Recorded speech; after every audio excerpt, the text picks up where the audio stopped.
Welcome, curious minds. Today we're really getting into a cinematic heavyweight, Martin Scorsese's Raging Bull. Our source makes it super clear this isn't your average boxing flick. It's much deeper. Oh, absolutely. It's way more than just Jake LaMotta's biography. We're looking at how the film becomes this really intense exploration of violence, self-destruction, solitude, even redemption, or maybe the lack of it. It really goes into the kind of the rawest parts of being human. Okay, so let's unpack that. We have the protagonist, Jake LaMotta, the boxer.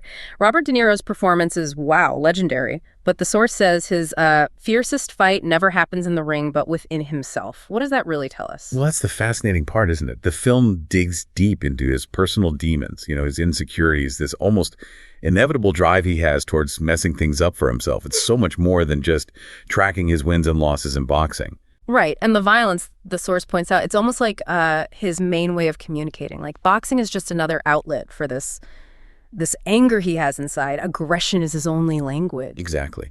And Scorsese's portrayal of the fights, it's described as brutal lyricism, that black and white photography. It really punches up the contrast, doesn't it? Makes the fights feel like both poetry and, well, butchery. Yeah.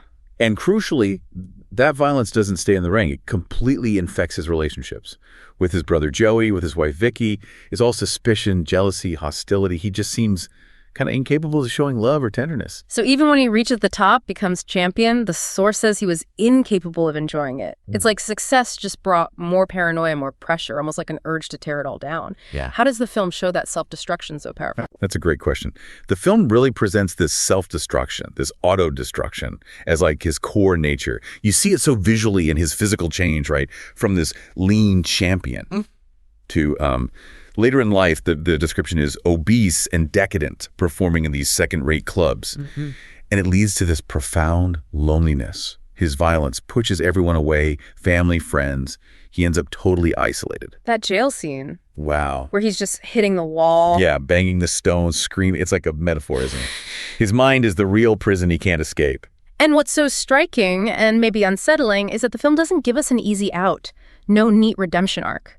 We see him as this older comedian making fun of himself in these seedy nightclubs, just reciting lines, trying to hold on to some dignity. Exactly. The film refuses that comforting ending, and that really underlines the tragedy. Think about the mirror scene in the dressing room at the end.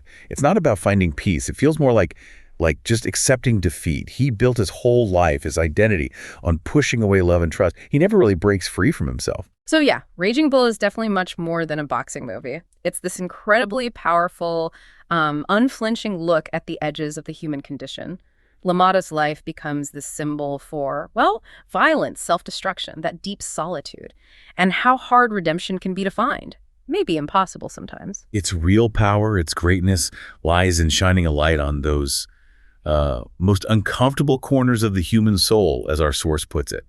It's a reminder that, not every story ends in redemption. Sometimes violence really is a perpetual prison. Yeah. And sometimes solitude is just the end result of a life lived fighting everyone, including yourself. Which leaves us with something to think about, doesn't it? In what ways might we, in our own lives sometimes fall into patterns that push connection away, that maybe stop us from accepting ourselves?